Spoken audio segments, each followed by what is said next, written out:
Assalamualaikum class. Today I'm going to teach you the last soliloquy of Hamlet, seventh soliloquy.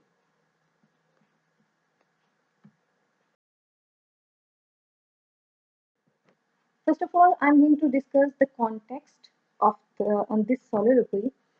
Uh, in this soliloquy, the scene develops when a Prince Hamlet is on his way to England, and as you know that it is the plan of Claudius that he wants to kill Hamlet by the two spies who are the class fellows of Hamlet as well.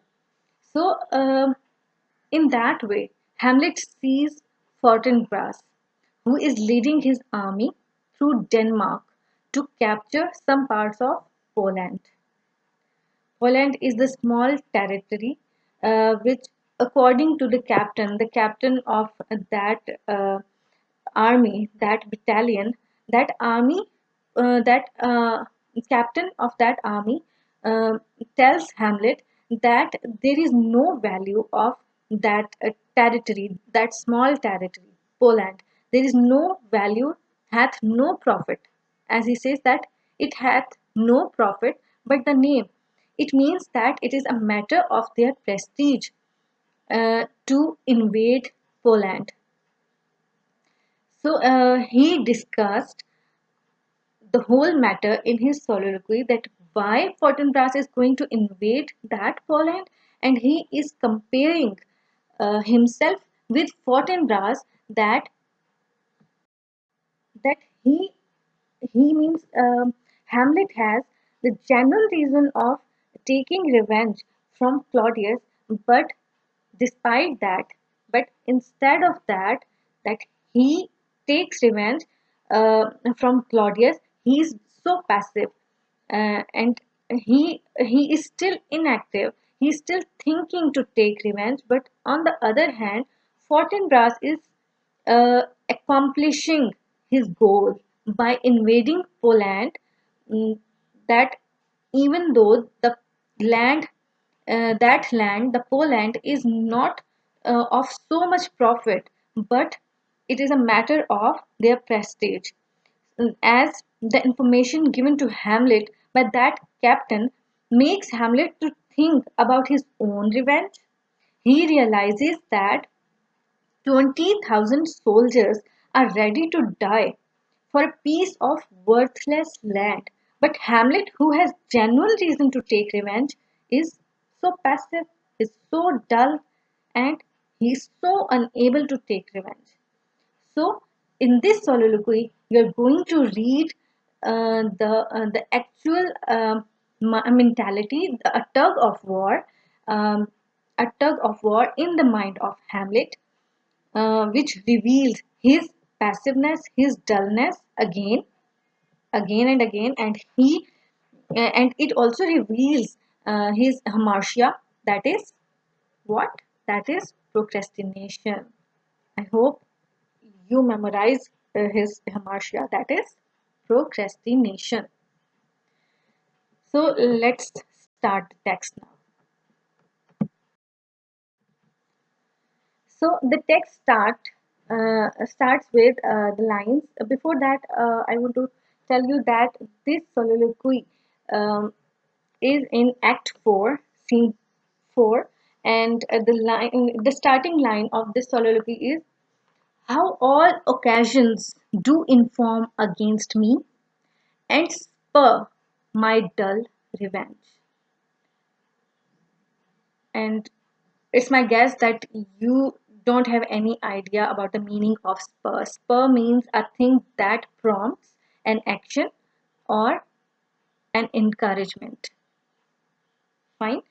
So, how all occasions do inform against me and spur my dull revenge. It means that this occasion of invading Poland, he is referring to that occasion of invading the Poland by Fortinbras, and he's saying that how this occasion is informing me, he is telling me, is indicating me that how worthless my ambition, my intention is.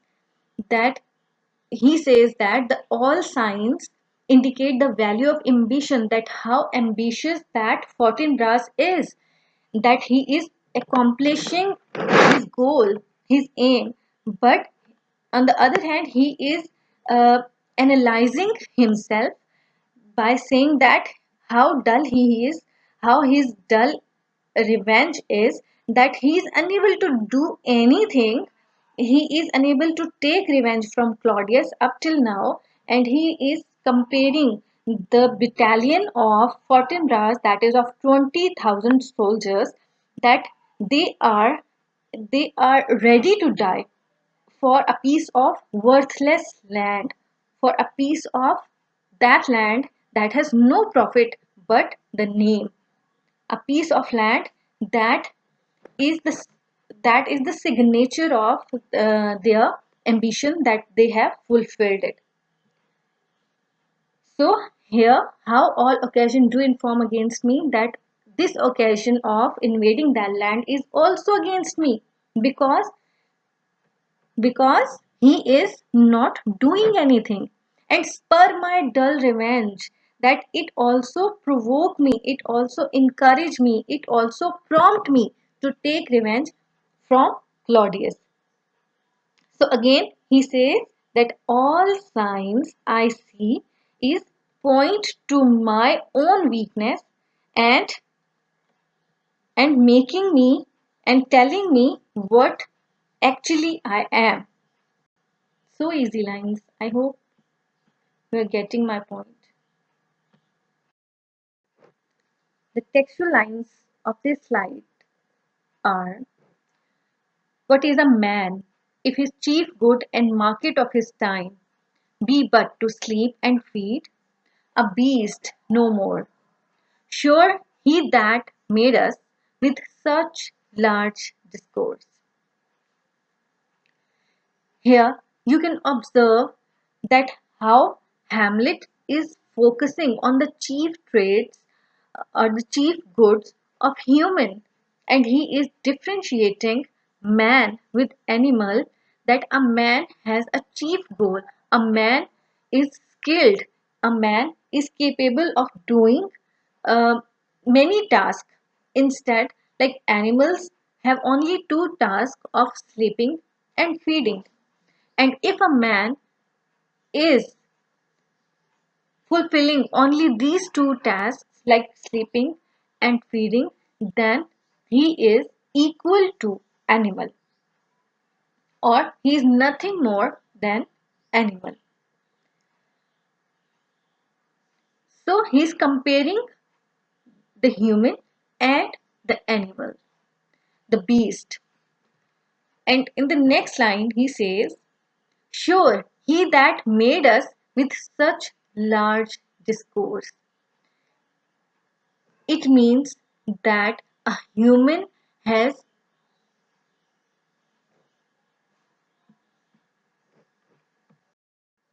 such large discourse, mean a human has a very high-fi aim, a purpose. Large discourse mean a big aim. Discourse, uh, the word he has used, the word discourse, like a written or oral communication or debate, in a sense that he has a large aim that could be in written form or in oral form. So he is comparing human with animals, and he is saying that the animals have only two tasks in this world, that is sleeping and feeding. But as far as human beings are concerned, they have very large discourse of their aims, of their daily routine, of many tasks, of their skills, each and everything that is included in that large discourse. So in all these lines, Hamlet is comparing animals with human.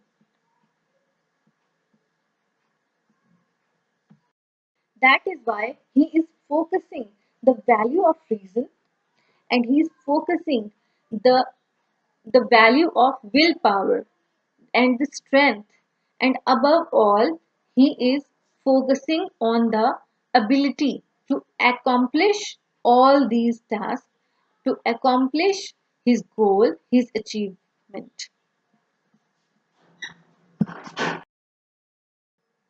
Here the lines are: looking before and after gave us not that capability and godlike reason to first in us unused, now whether it be bestial oblivion or some craven scruple, or thinking too precisely on the event.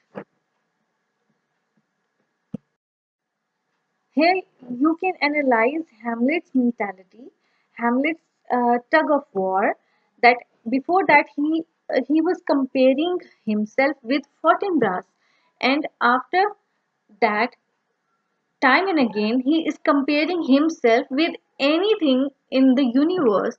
Like in previous slide, he was comparing himself with an animal. That what human has to do in the world and what animals are doing in this world. What is the difference between these two? So here again, he is saying that looking before and after gave us not the capability and godlike reason. Like if we are in search of finding any godlike reason, any specific, any huge aim of life, to first is unused. To first means that attitude of searching. First is basically the old fashioned attitude. He's saying that to first is us in us unused. That if we are searching, if we're looking here and there, before, after, to find any capability, any specific reason to live or to accomplish our goal, then it is useless. Because searching is itself like overthinking, thinking and then overthinking. He says that it is also like a trait of animal that reveals the mentality of animal who is looking here and there and finding no aim of his life. So he says that that is also a type of weakness that comes from overthinking. And he says that everything in this world, if it has some sort of aim, any purpose, to say that I'm still alive, to say I have to do this instead of doing that is already done. It's so everything in this universe is as if it has a purpose of its existence. So he says that now whether it be bestial oblivion, bestial means a savage, cruel, or animal like, and oblivion is a state of being unaware or forgotten. Like bestial is the animal like, savage, or cruel, and oblivion is a state of being unaware or forgotten. So, bestial oblivion refers to the mentality or mind, the thinking, or it reveals the thinking of animal that is always um, in attitude or in behavior, that they have forgotten everything and they are unaware of their surrounding, what is going on, and they have um, their own animalistic mentality. So he says that if we have bestial oblivion, then we are equal to animals. And he next line he says that of some craven scruple of thinking too precisely on that event. Craven means cowardly or lacking in courage, and scruple means the feeling of doubt or hesitant, and it is regarded with the morality. So he is saying that if we are acting in our attitude then and behaving like animals, that is based on our unaware around the world, and that is based on the savage and cruel mentality like animals. And if we are coward and we are overthinking on a matter, then we are unable to practice, we are unable to accomplish, we are unable to uh, achieve what we are looking for, what we are searching for.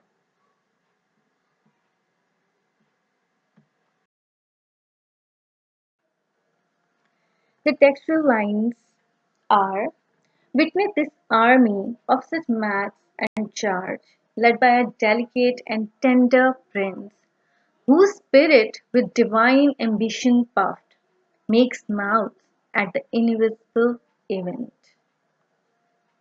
Here, Hamlet is referring these lines to the battalion of Fortinbras, the 20,000 army, 20,000 men who are going to invade Poland, as I told you before.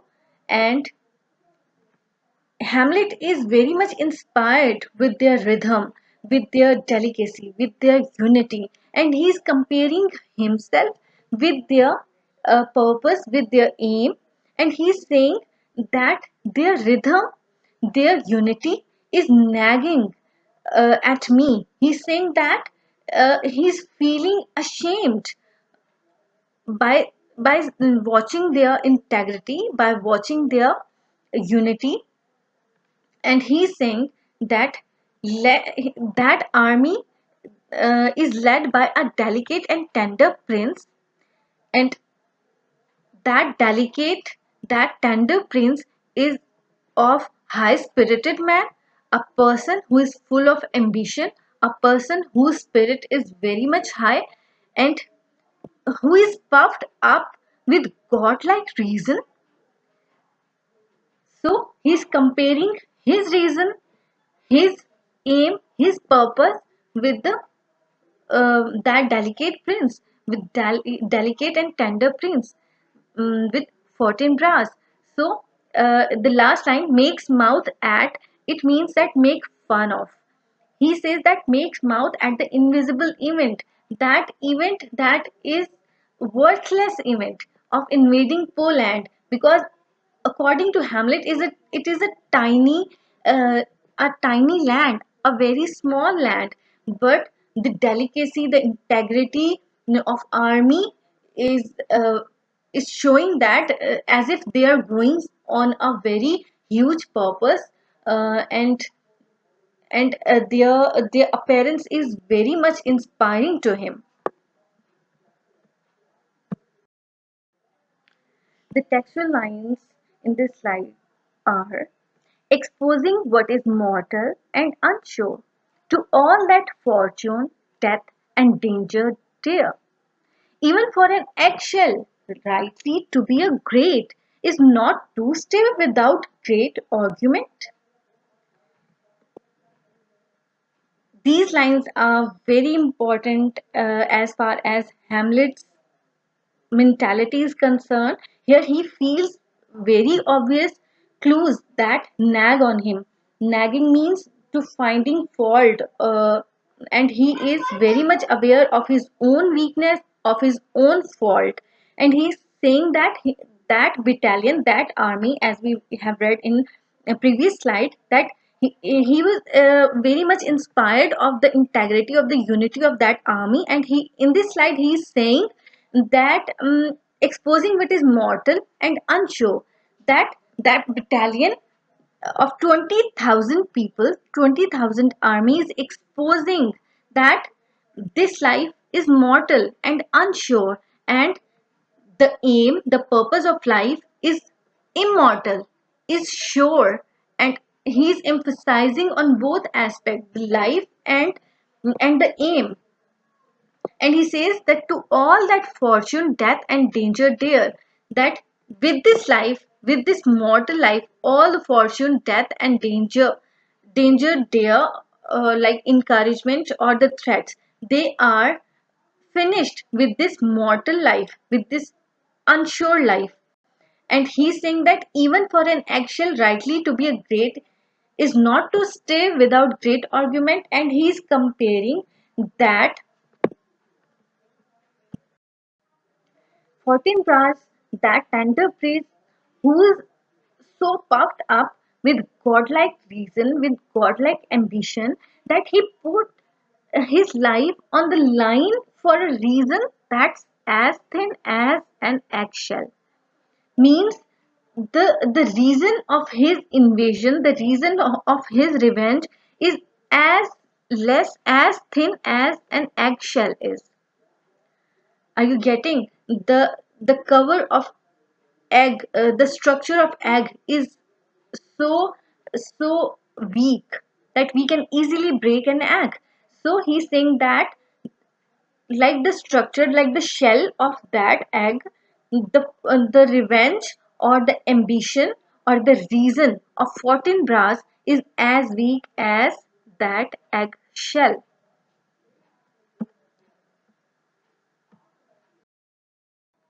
The textual lines in this slide are: when honor is at the stake, how stand I?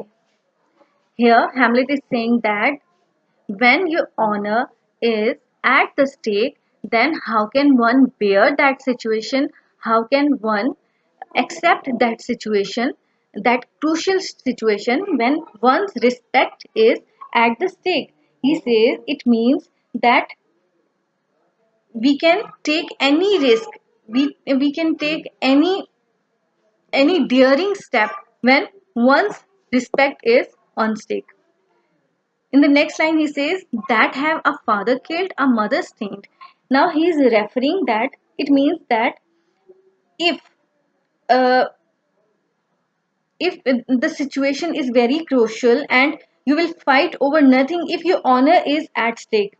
So where does that leave me? One whose father has been murdered and mother dirty. So he has the depth of feeling and he is stating all reason of lacking passion because he is inactive, he is unable to do anything, he is unable to take revenge. So Hamlet says the things that make him very bloody in his thought, but the reason, the main issue is that he does nothing.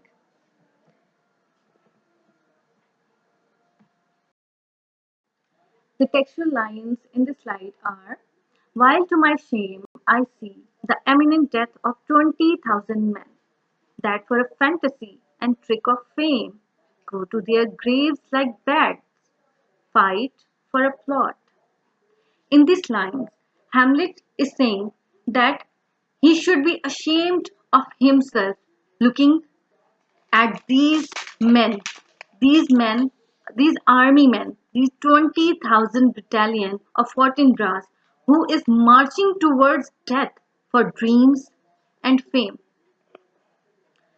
And he is saying that in the next line, he's saying that who make dying look as careless as going to sleep, like the battalion of 20,000 people are so puffed up, so passionable in their accomplishment of goal that they doesn't care of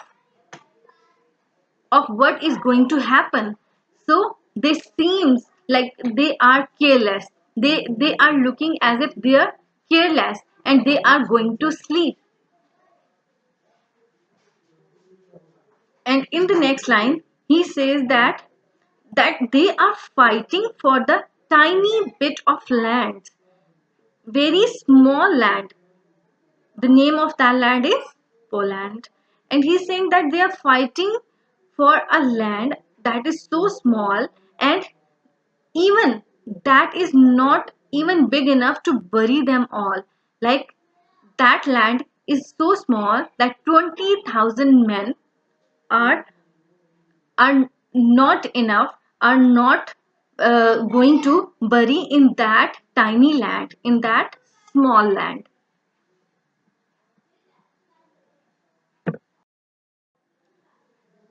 In this slide, the textual lines are whereon the numbers cannot try the cause, which is not term enough and continent to hide the slain. Oh, from this time forth, my thoughts be bloody, or be nothing worth. In this line, Hamlet is trying to say that his thoughts are uh, so passive, they are not so violent, and they are not worth thinking. And he is considering his weakness here.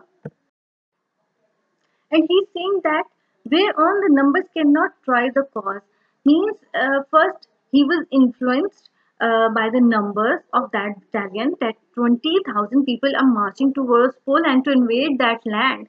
But here he says that numbers cannot try the cause because he's only one, and his aim, his revenge is so big as compared to the aim of those 20,000 people, to those 20,000 army persons.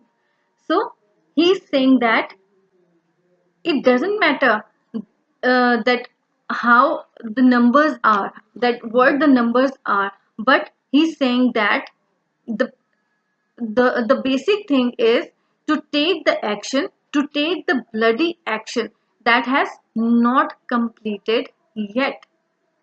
So this is the turning point of Hamlet, where he stops mulling over the past and licking his wounds. Means he's so passive and he's arguing uh, against very worthless situation, that he is like he's feeling himself as helpless person, and he is fantasizing about revenge. So here he starts acting on his thoughts. So here, after seventh soliloquy, he is going to take the practical action of revenge. Thank you very much.